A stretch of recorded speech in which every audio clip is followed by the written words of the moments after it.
मेरे डीएस से पढ़ने के तरीके में ही गड़बड़ है। पहले एग्जाम दिया, मेरे उसमें एल लग गए, मतलब बढ़िया दिमाग को डिप्रेशन मिल गया। तो अगर तुमने जावा में स्ट्रिंग्स के बारे में पढ़ा है तो तुम्हें पता होगा।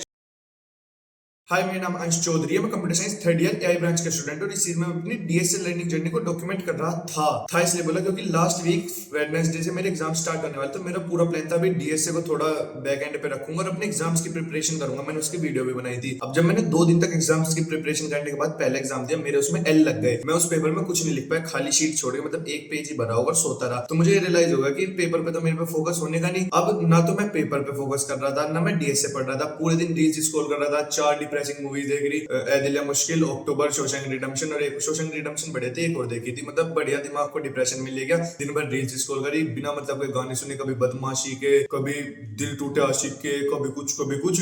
और ऐसे करके जब संडे आया, मुझे रियलाइज हुआ कि ना तो भाई मैं पेपर पे फोकस कर रहा, ना मैं अपने डीएसए पे फोकस कर रहा। इसलिए मैंने संडे को प्लान बनाया कि अब से थोड़ी पढ़ाई करूंगा, और वही प्लान हमेशा बनता है लेकिन पढ़ाई कोई नहीं करता। तो मंडे को भी सेम रूटीन रहा। अब ट्यूसडे से लाइफ चेंज होनी शुरू हुई, यानी कि कल से। कल मेरा ASC application of soft computing, एक एआई की सब ब्रांच है, उसका एग्जाम था। वो सब्जेक्ट क्या है, मैं एचओडी पढ़ाते हैं, इसलिए मैं सुबह जल्दी उठ के पढ़ाई करने बैठ गया।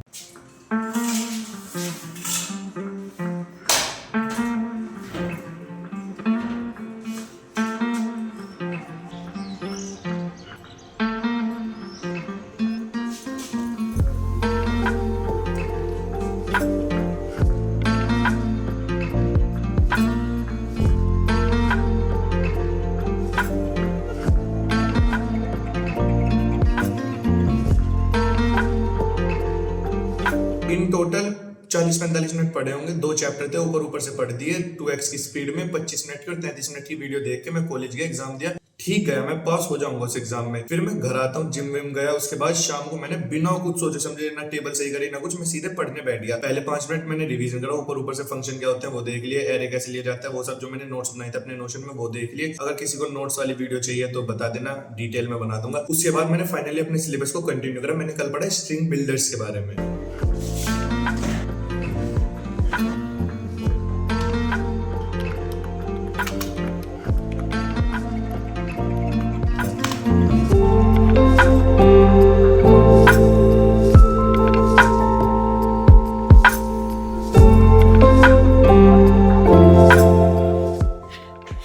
तो अगर तुमने जावा में स्ट्रिंग्स के बारे में पढ़ा है तो तुम्हें पता होगा स्ट्रिंग्स इम्यूटेबल होती है। तो इसका एक बहुत सही जो मतलब मुझे समझ आया अब तक कुणाल कुशवाहा की वीडियो देख के, वो ये है, जैसे हमारे पास एक नाम है अंश, हमने एक ऑब्जेक्ट बनाया ए, उसे भी ना उसके इज इक्वल टू में वैल्यू अंश रख दी और बी के भी इज इक्वल टू में।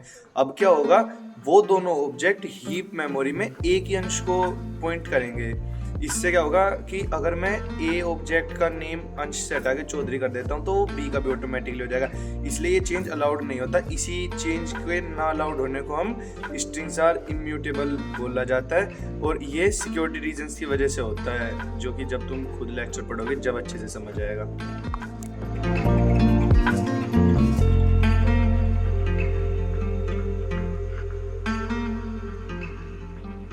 So I don't think you need to, because in the initial example when we were doing command line arguments, right, when we were doing the video of first. अब ये सब पढ़ने के बाद मुझे realise हुआ कि मेरी डीएसए की पढ़ाई कुछ गलत वे में जा रही है। एक तो ना मेरे पास कोई टाइम लिमिट है, ना मेरे पास कोई प्रॉपर तरीका है। और जब मैंने कुछ वीडियोस देखी इससे रिलेटेड कि डीएसए प्रॉपर्ली कैसे पढ़ना चाहिए, तो मुझे रियलाइज हुआ मेरे डीएसए पढ़ने के तरीके में ही गड़बड़ है, जिसके बारे में हम कल बात करते हैं। तब तक के लिए पढ़ते रहो और भाई स्टे हार्ड।